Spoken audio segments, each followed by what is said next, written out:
तो रावण और उसके राक्षस जो करना चाहते थे, उत्तर भारत में भी घुस चुके थे, आर्यावर्त में उनकी घुसपैठ थी। पूरा दंडकारण्य खर और दूषण के आतंक से त्रस्त था।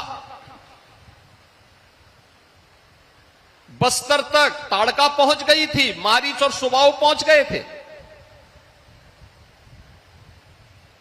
वहां के सुंदर वनों को, नगरों को उन्होंने उजाड़ करके तहस नहस कर दिया था, उजाड़ कर दिया था।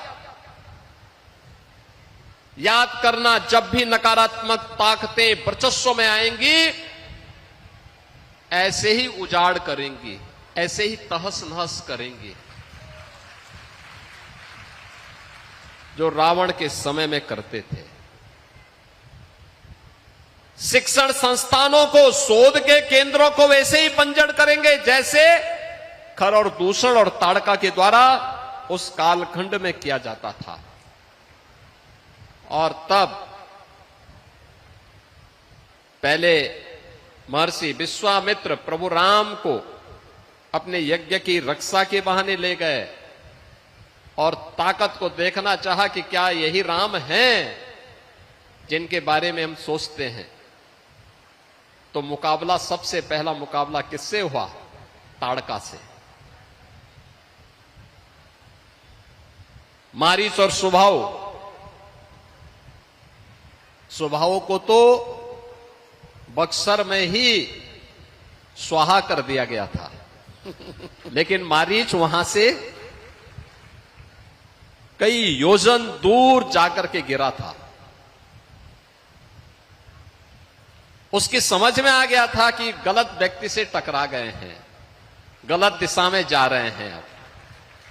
और इसलिए जब रावण उसके पास जाता है, तो आपने देखा होगा, जब रावण ने कहा कि तुम ऐसा करो, तो उसने पहले तो मना कर दिया, रावण को समझाने का प्रयास किया, क्योंकि रिश्ते में रावण का मामा भी लगता था।